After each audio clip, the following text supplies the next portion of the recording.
when you think about what Denmark has developed, when you think about the strategic dialogue, when you think about the vision for the future of agriculture, to some extent that predated some of the extraordinary changes that we've seen, particularly with the change in administration in the US, and we're in a radically, somewhat might say, a radically different world. We still have challenges going on very close to home in Ukraine, which is why we're very pleased that Andre will join us. Brian Vintner from Aarhus University, there's been questions that have already come up, which I'm going to look forward to putting to you when we get into the discussion. But to lead us off, I'm going to ask Tassos Hanyotis. Many of you will know Tassos from his time in the European Commission in DG Agri. He is a senior advisor to the Forum, also a guest fellow researcher at IASA. And few better really to put the geopolitical context around us in terms of where we are on this journey towards a more resilient, sustainable food and ag system, and some of the threats and the challenges that we have to face. So Tassos, I'm going to give you the English 4 minutes to kick off and share with us your perspective on the geopolitical context within which we're operating. Tassos, a warm welcome, and we look forward to hearing from you. Hi, everybody. I just arrived from Vienna from a meeting, so I missed the opportunity to be with you. When you give 4 English minutes or whatever to a Greek, pay attention anyway. But I will try to be brief and to the point. Starting with one thing that you said, Mark, allow me to disagree a little bit with what you said, with part of what you said about the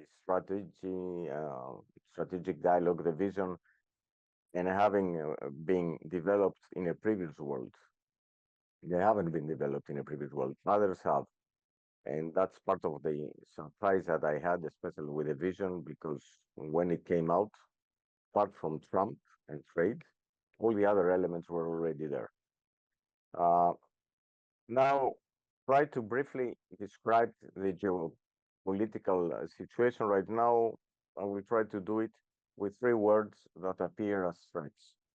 The first one is called budget, and I would add to that enlargement. Ukraine as the big elephant in the room in the discussion, and a big uncertainty about where things are going to go. The second word that appears as threat is trade.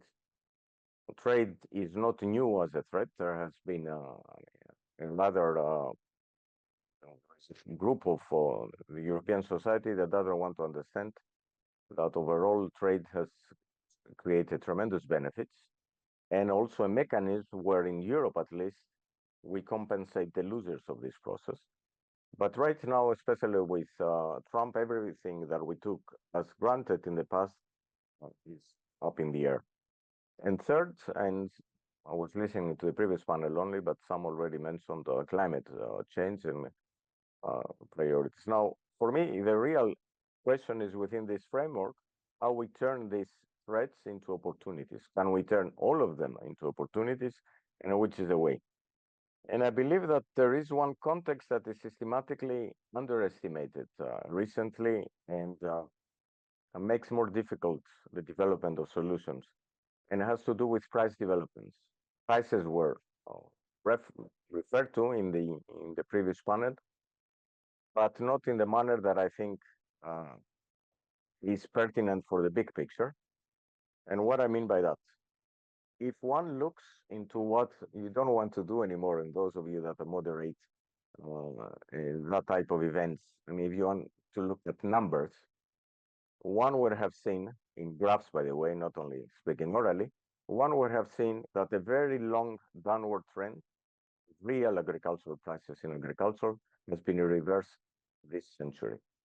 This is not by accident, in my view, and this is a major change in what we were facing so far.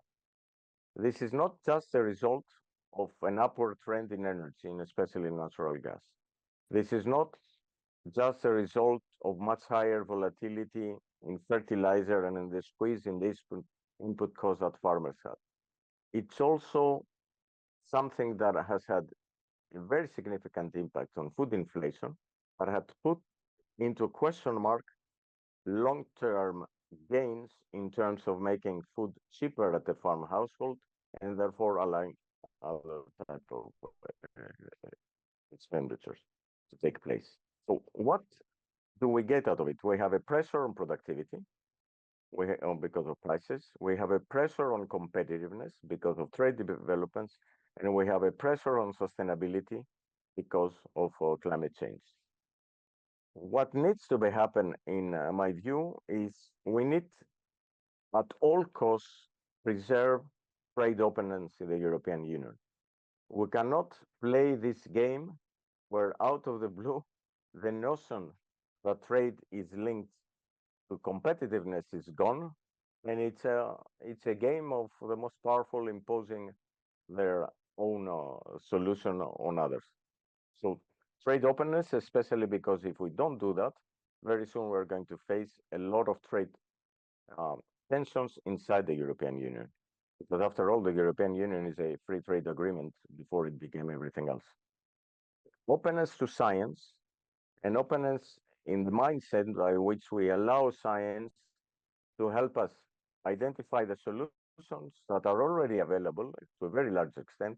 That's what I'm seeing with the research project I'm following right now, but also understanding what does not work, where we have overpromised, and a lot of the Green Deal targets is exactly this type of overpromises, and make the necessary adjustments. And third, focus on improving our footprint. And that was mentioned by a couple of speakers before. We need to start harmonizing things. It's not possible to have all sorts of different type of measures when we talk about the same thing. We talk about carbon pricing. What are you going to price if you don't have a harmonized homogeneous commodity that you know that it means this and not something else? So if we look at the big picture, I think we are at a situation where we have to produce more with less.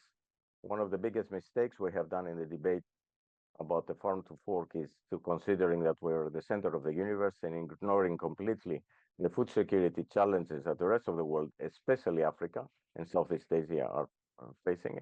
And we have to do it in a sustainable way. Sustainable productivity is the possibility to actually continue improving the productivity of your activities, the output to input ratio, while at the same time you reduce your environmental footprint.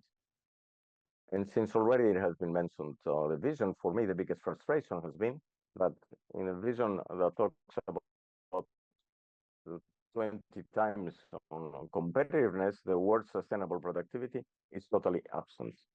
And to finish my introduction, it's probably for another debate, but you need a policy that would allow you to do that.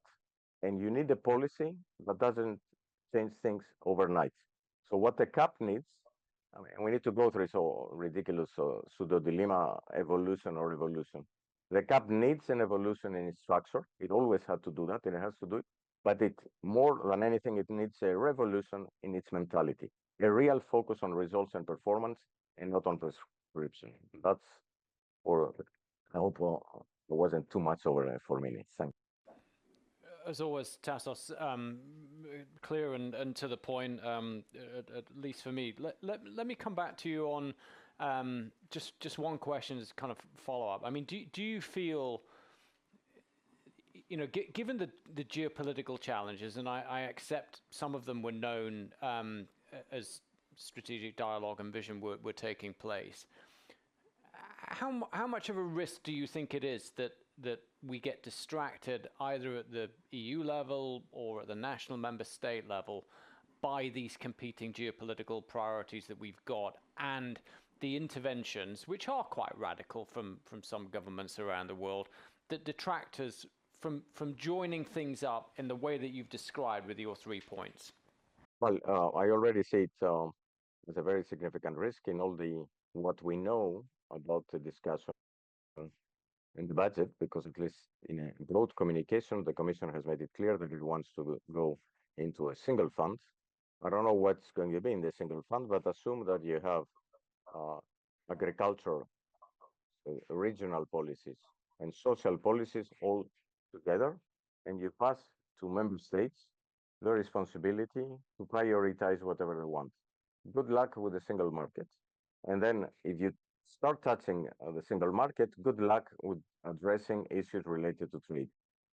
What is missing in the current debate, and I say it with a lot of frustration because I lived what happened before, is we spent a year and a half from January 2017 until June 2018 preparing the previous common agricultural policy with all sorts of public consultation, workshops, and what have you, and analysis that was known to everybody. There is no analysis anymore of what is happening. There is no assessment of pros and cons or of one or the other option. And at the end of the day, we risk trying to face an extremely complex situation with slogans, and that's not going to work. All fair. Thank you, Tassos, for that. So now it gives me great pleasure to formally introduce our panel in response to this. We're going to go from national to European neighborhood to global with a perspective from Canada. So the local perspective, the national perspective, Brian Vintner, Vice Dean of Aarhus University, very warm welcome to you. Andrei Dikun, Chair of the Ukrainian Agri-Council, and a former Deputy Minister for Agriculture in Ukraine. And joining us from Ottawa, I believe, Tyler McCann, Chief Executive of the Canadian Agri-Food Policy Institute, who's perhaps in Canada, really at almost at the epicenter of dealing with some of the latest developments in the global system as they pertain to trade. I'm going to start with you, Brian, and I must remember to ask you the question about how universities do their research, so that we don't miss that. Look, I mean, you've heard, the Danish view. Clearly, you understand that. You look at it from the European perspective. You've heard Tassos talk about that globally. From your point of view, then, where are we? What's the way through this? How do we navigate in a way that ensures that Denmark, the EU, is going to be able to operate and achieve its objectives in this global context, given the pressures that are out there? I think the word is really simple, that European agri-food needs to become resilient. We have the climate changes, and there's hardly any hands denying the fact that we now have climate changes. Climate changes means that we will have both flooding and drought within the same growing season. And for decades, we've been optimizing our crops to produce a higher yield. Nobody been interested in resistance of these things that will now become common case. Those of us who was at Commissioner Hansen's event a couple of weeks ago heard about a young French farmer who realized that I can't grow wine anymore because frost after blossoming is going to become a frequent event. I can't make a living of this. So things will have to change and much more rapidly than we thought. Obviously, science will have to help. Geopolitical challenges is the other part of this deal. We cannot rely on Russian gas to produce cheap fertilizer anymore. We cannot rely on the Americas to provide soy to feed. So we have to get our own energy, and we have to get our own feed. So the whole food system will have to transform from uni-product optimization and into a more resilient combination. Somebody at a previous panel said systemic, and that is exactly the word here. We need to look at the whole system between energy, water, and food, and we then take the challenges we have, we flip them upside down and make them into an advantage for European food system. Very good. We'll come back with follow-up questions. Andrei, I mean, you, in terms of the organization that you represent, the country that you're from, the political offices that you've held, the agri-businesses that you've been involved in, you, again, if Tyler's at the kind of epicenter of some of the trade fallout, I mean, you're at the epicenter of some of the conflict that is clearly taking place here. How does Ukrainian agriculture, which is such a significant part of your economy, how does it adapt and get ready to align with, become part of an EU framework, and what are the opportunities within that, and what are the challenges? Yeah, thank you very much for your question, and good afternoon, everybody. It's a big honor and pleasure for me to be today, and especially in Denmark. Actually, more than 20 years ago, I brought hundreds of Ukrainian farmers to Denmark. We used to work with a Danish company, Danish know-how, and we learned a lot in Danish agriculture. Yeah. I personally myself was many times in Roskilde Agricultural School, so we learned a lot in Denmark many years ago, so thanks for that. And I wish today to bring Ukrainian farmers here to listen to the Ministry of green transition and many nice things which are implemented today in Denmark. Yeah. But unfortunately, we live today in completely different reality. And actually, you are completely right. It happened. And I think that the history will show that after Ukrainian army, the agricultural sector is subject number 2 why we still have our country. Because Russians, they attack Ukraine just before the spring season. And the main question for all my members was, should we go to the fields or not? Because actually half of the Ukraine was almost occupied. And then we talked to the president, and on the 6th of March, he had an announcement for farmers go to the fields. Unfortunately, not all my members are still in Ukraine. The farms are occupied. Today in the morning, I was listening a lot about quality of the soil, but what was coming to my head is contaminated land, mine land, and a lot of fortification. We have 2,000 kilometers of front line. And that is our, what we pray God is that for ports of Odessa. A few years ago, we tried with Solidarity Alliance, and you tried to help us a lot to take out our grain, and it was impossible. European ports are not ready for that, and actually maximum what we managed to supply through all the Solidarity line was 3 million tons, and what we need minimum is 8 million tons. Now with only Odessa ports, which are one of 3 is left, we are exporting the same amount as we were exporting before the war every month. In some sectors, like for example in dairy sector, last year we produced more than before the war. Even so, farms are destroyed. And what actually could surprise all of you is that Russians also understand that agriculture is very important. 15 years ago, we were exporting a lot to Russia, dairy products, meat products, and then they start to invest lots of money. For example, you can talk to Danish industry. They sell a lot to them for their pig sector, for pork sector. They were investing billions. I was in Russia before 2014. I saw that big investments. I could not understand what is the reason. There is no any economy. But now I understand because they use food as a weapon. And today what I hear, and why is every day they destroy Ukrainian farmers' infrastructure, I would say. Not only Odessa port. I brought some pictures with me, but I didn't dare to ask organizers to show you on these screens because I don't want to overload you all this with this Ukraine because we're all tired of that war, and we too. But 25% of GDP of the country is agricultural sector. Just imagine, today is 25%, and 65% of the currency we get from foreign currency, agricultural sector. The cost of the war for Ukraine is 100 billion euro per year. 50% we get from you as a partners, and 50% of money we need to earn by ourselves. So what is happening today is the farmers who are not in the front line or border line, because in the north we also have a big problems. A lot of land is mined by Ukrainian army, a lot of land is under fortification, but farmers who are able to work, they invest like hell. So it was like, because we understand that the business needs to work. If we will stop working, we will die. And especially farmers even in the red zone, which is like drones every day at these 50 kilometers where you risk your personal life. If the farmer is leaving his village is dead. So we have like a big humanitarian network on the shoulders of farmers, because old people, they don't leave these dangerous villages because they don't want to live. Young, yes, but old ones, they want to stay and they want to die at their home. So that's their logic. But they need to eat. And actually what is done by farmers, we continue to support these food boxes, thousands of them every week for last 4 years. And so quite recently I came like a few times to Brussels, and I talked to many colleagues from farmers associations to politicians. And there is a lot of big discussions that if Ukraine will join EU, like we want European market, for example. We want European subsidies for the farmers, but that's completely not true. Before the war, Ukraine was a big producer and a big exporter.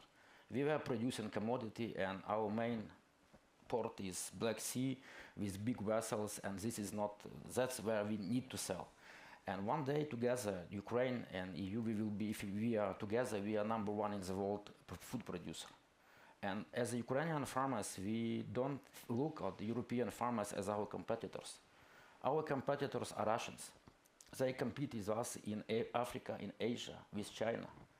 And they increase the export very good. I was very much surprised because I was thinking that on dairy farm and pig farms, which are under occupation, they would not work. They continue to work. They continue to work on occupied land. They steal our grain and they sell it. And the only concern as a farmers we have today to ask very politely is we are concerned that still Russian fertilizers are sold to EU. Russian agricultural products are coming to EU, and European manufacturers of agricultural equipment, seeds, they sell it to Russia. Without food stability, Russia would die. That's, if you look Russian history, read it, when Russia is hungry, they will die. But now it's not happening. Russia continues to push. We lose markets in 20 African countries. We lose market in Egypt with our grain. So the main question for us, where we will be in future. So just a message from the farmers, we don't want to create any problems to European farmers. That's for sure. We don't want to see block and so on. We don't like it at all. And that is not our goal. And our main market, yes, you are closest market, you are richest market, you are premium market for us. But a few years ago, you were not our main market. We want to continue to sell on our markets.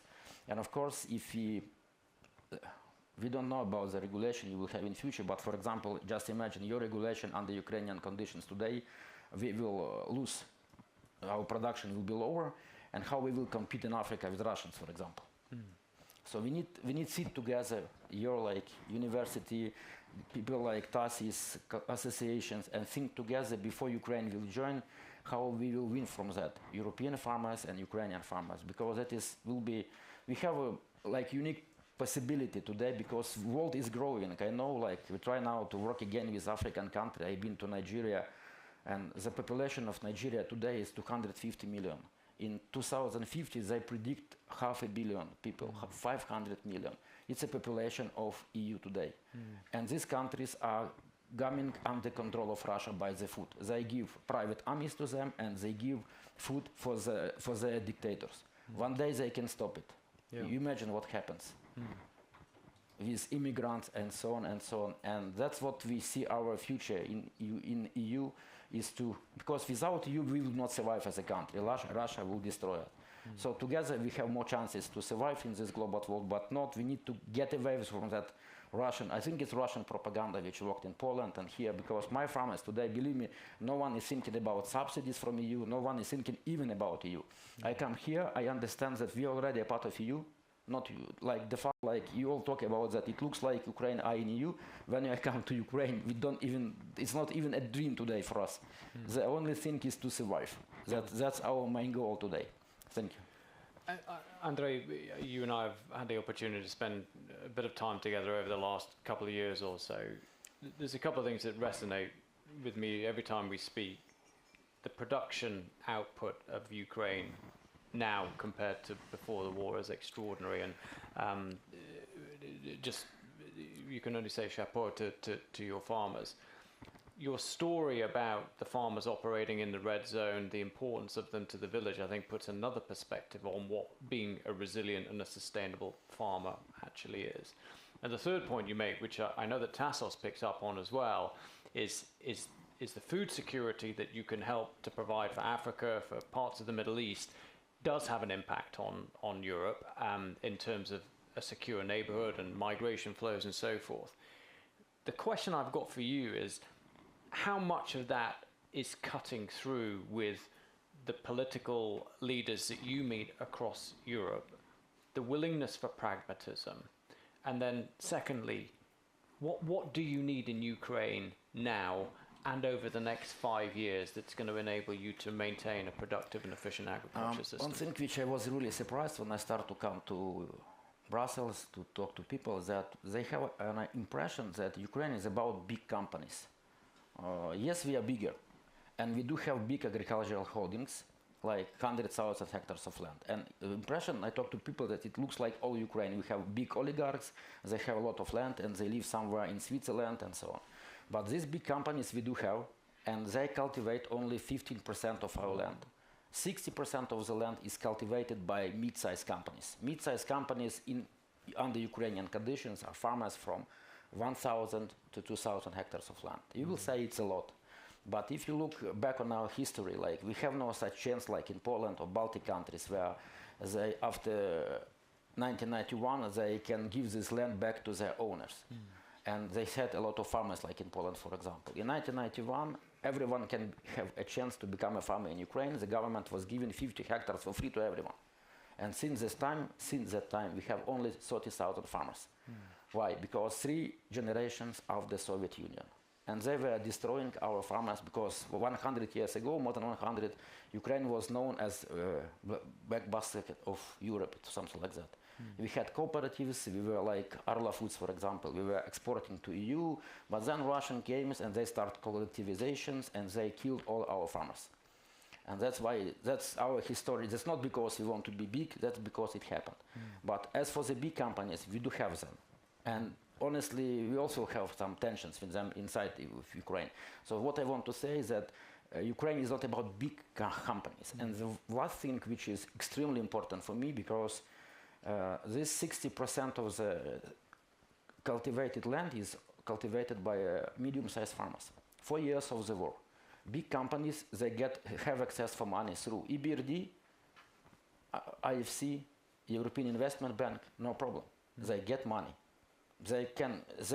Many big companies earned a fortune because they had logistics. Who had logistics and processing, they earn a lot of money. Small farmers, very small farmers, they have a lot of foundation from EU, from United States, but with medium size, it's like we are not existing in the eyes of politicians, I think, of EU. So that's what I try to do is now to as much often to come to Brussels and talk to people and present our organization and our people that we are not like, that's what I want, that's the main message, that Ukraine is not about big. So thank you for that, Andre. So I'm going to bring in Tyler McCann now from Canadian Agri-Food Policy Institute. Tyler, we've heard a perspective from Brian Harhuis University about what's needed to maintain the progress that we've been making towards a resilient, sustainable agri-food system. Obviously, we've heard a lot about what Denmark itself is doing. You've just heard another perspective, I think, on resilience and sustainability from Andre in Ukraine. Of course, that is all relevant to Canada, to Canadian farmers. You also have had a change of government, which may or may not, you'll tell us, may have taken some of the zeal, the momentum out of the sustainability agenda. What does a resilient and sustainable agri-food system look like now in Canada with your change of government, with your neighbor to the south? How are you responding to that, Tyler?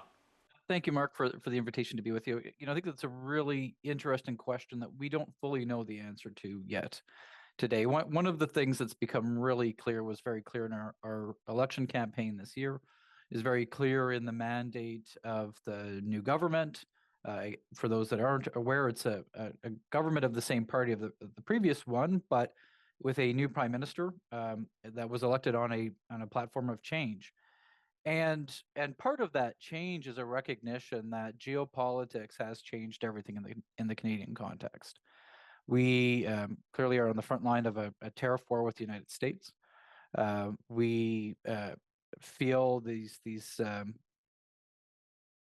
evolving positions of the president quite regularly. Again, it's not just a question of tariffs, but these threats that come from time to time about trying to absorb Canada as the 51st state. And that really has changed everything. And when you look at the mandate that the new prime minister has given his ministers, given the new cabinet, it really is about effectively how do we make Canada stronger. Now, agriculture itself hasn't focused very heavily in that. We're not seen as one of those strategic sectors the way that it's referred to in the vision document. But I think that there's this growing recognition that there's a tremendous opportunity for agriculture in Canada to better position and present ourselves as a strategic sector, as a sector that can help the country strengthen its sovereignty, as a sector that can help the country reposition itself, can lead the efforts around trade diversification. But we are really starting from quite a challenging position. Some commodities are effectively only exported to the United States. It's not necessarily true when it comes to grains and oilseeds, where we've got a more diversified trade, some meat products, but by and large, Canadian agriculture and agri-food is far more connected to the United States today than it was even 20 years ago. We have been big beneficiaries of an integrated North American market, and so we're feeling all of that really quite severely. But listening to the Ukrainian farmers speak is a really good reminder that all things are relative, because we thought we've been on the front lines of a geopolitical war. We would have said a trade war, but that's just so wildly different than being on the front lines of an actual war itself. On the question of sustainability, Mark, I think it's important to put it in this broader context, in this journey that agriculture in Canada, around the world, and in Europe, on the front lines of this one, has been on over the last 2 years. We had already seen the pendulum start to swing back. The previous government had really made sustainability quite a priority, had tried to bring the sector together to develop a sustainable agriculture strategy, modeled somewhat on what Europe was trying to do. But the reality was that effort fell apart last year. They were unable to develop a meaningful plan that where everyone could see themselves in as part of it. And so that had already fallen apart before Donald Trump was elected. That effort around sustainability had already effectively, the brakes had come on it before the trade war became our number one priority.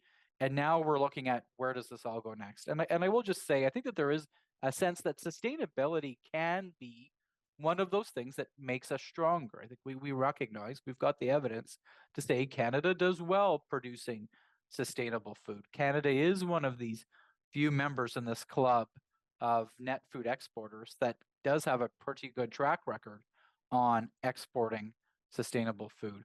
But we need to figure out, how do we better leverage that if we want to keep sustainability at the forefront of this agenda in the geopolitical context we're in. I just wanted, Tyler, as well, some have put on the table that Canada faces a choice between effectively following what the US does, regardless of the color of the administration, or pivoting more towards Europe. Do you think that's a fair characterization of the choices that you face, or do you think it's more nuanced than that? So I think that it's inappropriate to say that there's a choice. The Canadian agriculture is intensely connected to the United States. Canada as a country is intensely connected to the United States.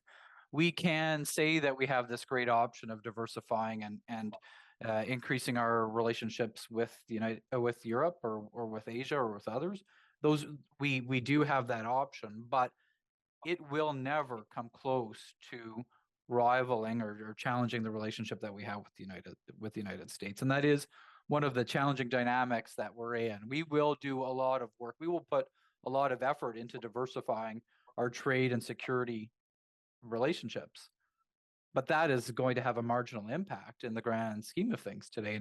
And one of the things that I think that we've been challenged with in the European context, and again, I think it's interesting to see the new commissioner put international cooperation and partnership at the forefront of some of those actions in that vision document, that we have not always seen Europe as a willing partner in international partnership. We have not seen Europe always as a willing partner to understand and that there's a need to cooperate and collaborate, and not just have Europe set the terms of trade that all of us need to follow. I think Tassos alluded to this a little bit earlier, but if there really is this opportunity to cooperate, collaborate better, to find common solutions to the challenges that we face, there's a lot of opportunity there. But again, I just want to reinforce that is in the context of a dependency on the United States that we will never be able to move away from.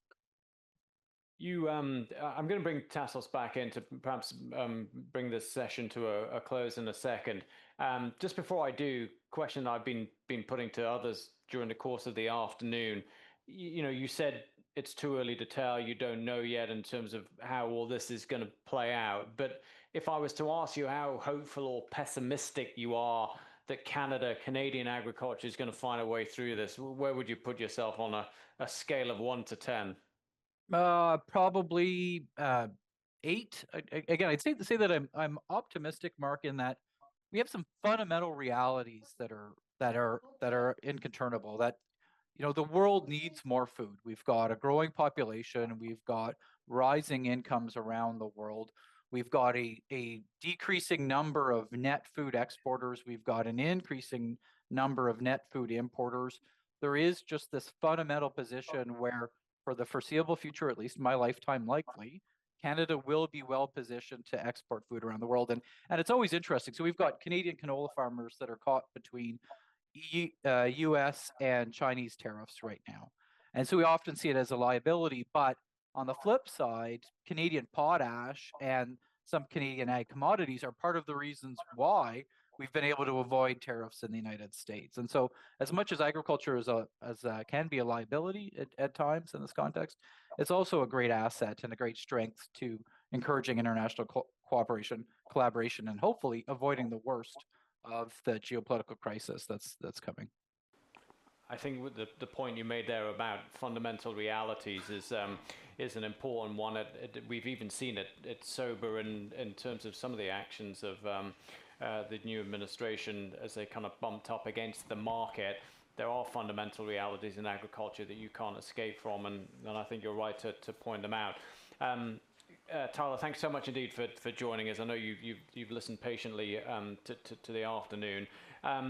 To start to bring us to a close, Tassos, your reflections on what you heard from Tyler there on realities of Canadian agriculture, Andrei's perspective, particularly on Ukraine, and I think particularly what he was talking about in terms of how Ukraine is a guarantor, or at least partly a guarantor of food security within the European neighborhood, which is potentially important for immigration and migration. And you heard Brian talk, a bit about the steps that are needed to be taken, the realities we need to recognize of where agriculture is. Give us your closing reflections then on what all of that means to you and where that's going to take us in terms of this journey on sustainable agri-food system. Well, the first reflection, I came in very clear both to what Tyler said and Andrei before, is agriculture is first and foremost about the production of food. That's the basic human needs. And this is only going to grow in the future. It doesn't grow if our focus is one that is both ignorant and arrogant, thinking that because we live in rich societies and we solve our major needs, the rest of the world is going automatically to do the same. It's not going to happen. We're going to have increasing food deficits, and we have a major role to play. The second observation is that this role should avoid repeating the mistake of the past, which is actually to ignore the potential environmental footprint. Again, we don't have an alternative here. Climate change is a reality to which, more than start discussing endlessly about what we're going to do in 2050 and 2100, we need to start discussing what we need to do to adapt right now. And this is the third point, which is not coming so much from the discussion I heard here, but also from my experiences the last couple of years with the research projects. There is plenty of knowledge out there of what best practices can do under all possible types of regimes, from precision farming to organic farming and everything in between. What is missing is actually, bringing those experiences together and learning and linking them into the policy debate. At the level of a farmer, there is no distinction between the economic and the environmental dimension of farming. How in the world did we manage to introduce so many distinctions at the policy level? Is something that will take a lot of discussion, but in my view, we need to start bridging this gap and bringing and marrying together the economic and environmental aspects also in policy design. Tassos, thank you. I'm going to give Brian Winter from Aarhus University the final word on this. So we've been all the way up to the top of the globe and back down. when you've reflected on what you've heard, not just in this panel, but through the afternoon, what does that mean then for Denmark, the journey that you're on? What do you think it means for Europe? And as you do that, please don't forget to address that question on university research. Actually, I'll start out with that one because I was a bit flabbergasted. I just on Friday came home from University of Davis in California, and to hear anybody in Denmark propose that we should go the path of the US of denying facts is, well, I don't really have a sane responsibility to that. Yeah. Go to the US and see what happens if you ignore facts. But also remember that science is not the individual scientist. We have checks and measures to make sure that when an institution says something is true, then it is not the opinion of a single scientist. It's a systematic approach to giving that advice. And in fact, in Aarhus, we have ISO certified that whole process to make sure that what we say is what we can document. And then back to it. I think that Europe can feed itself, and I think Europe should feed itself. I think there's one thing we've forgotten today. I'd like to introduce the concept of equity in food. If we do not make sure that we have nutritious and well-tasting food for the poorest 20%, they will end up eating like the poorest 20% in the US, and we will have that kind of health crisis as well. So we really have to make sure that we produce food, but also tasty food that is affordable. Biosolutions have been brought up. That is part of it, but it's just another way of processing produce. I mean, you don't get food out of a tank unless you put some biomass into that tank. It's a different kind of biomass. We should do research on what to grow to put into a tank, but it's not food out of thin air. We're working on that as well, but it's a longer perspective, to be honest. So what we need to look at is the circularity. And we should forget about the old hippies talking about biodynamic methods and stuff. But we have to look at the carbon circle here and say, how do we close that carbon circle? How do we benefit from the fact that there are 700 gigatons of carbon too much in the atmosphere, and the fact that much European soil actually has a carbon deficit? We need to somehow bring some of that carbon from the air into our ground. We know we can do that with perennial, that's an English word I'll never get. Crops that will live on for year and year and get very deep roots will help us put carbon back into the soil, will help us capture all this nitrogen that is stored and saturated in the deeper soils. We actually know what to do. We just need to change the way we do farming, and it should not be a revolution. It should be a reformation ever so slowly. I do believe in the way that Denmark is going forward right now, but you will also hear, and all the Danes in this room knows, that this is not 100% supported in Denmark either. There are those who think that things should remain the way they were, and we will just put our head in the sand and hope to die before it hits us. Brian, thank you very much. A closing message there, combining hope, but perhaps even a reality check on where we are, and your point also about your observation of the US. Well taken. So thank you for that. Ladies and gentlemen, let's just give our final panel here a round of applause. Do just remain seated. We're almost at the closing bell, as they say, ladies and gentlemen. Just before we do, I'd just like to hand a microphone to Hannah Sondergaard again from Arla Foods, just to give us your final reflections on what you've heard across all three panels. I do that also because I'm probably a little bit lazy, and I believe that your summary will be better than mine. I'm not sure. Thank you very much. Let me stand up. So I actually think that especially if I start from the back, that food is a critical infrastructure. I think it's particularly clear when we listen to what's happening in Ukraine, but I think it's clear for everywhere. So I think we need to remember that. And I think it's been said a number of times today that we have to remember that. Then I think we have had some really deep conversations today about the challenges of transforming our food system to where we need it to be. And I think it just proves how complex this is. But also how important I think it is that we recognize that complexity and work with it. And I'm going to say that I think what is important as we do that is that we recognize the power of the many. So yes, big farmers can do stuff, but so can small. Yes, conventional farmers can do stuff, but so can organic. And you know, as a cooperative, Arla, we are, I think, still the biggest producer of organic dairy. And yes, it's complex to have a co-op that has a big population of organic farmers and a big population of conventional farmers. But I think what it does is it brings the discussion about what's the role of everyone. And I think everyone can make progress, everyone can make steps forwards, and we need to find, and there I'm very much with Tassos, we need to find a way of making our incentives, as an example, the CAP, performance driven. I think that was said very clearly, and you know, to what was also said in the last panel, we cannot ignore climate, we cannot ignore nature, we cannot ignore food security, we cannot ignore any of it. But we have to find the right steps forward, and we have to create the right incentives with the money that we have and the mechanics that we have.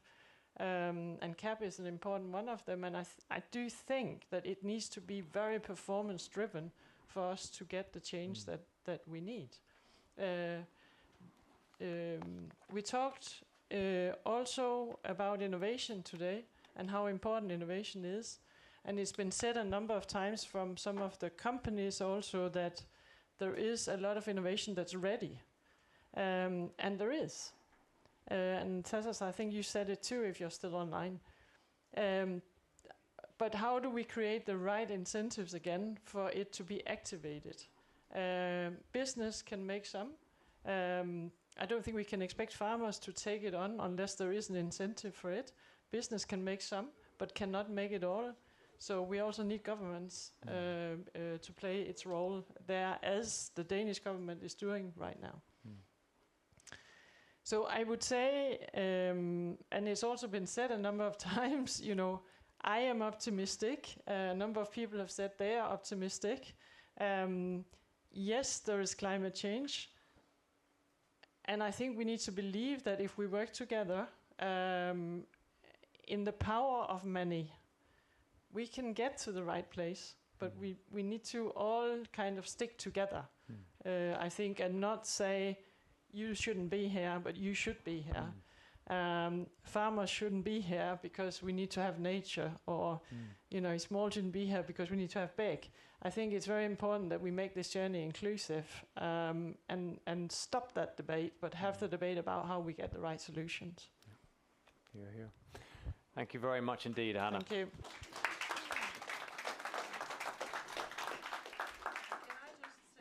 A big thank you to you, Mark, because I think you actually brought the quality of the conversation today, brought it out, so you were excellent. Thank you. Thank you very much indeed.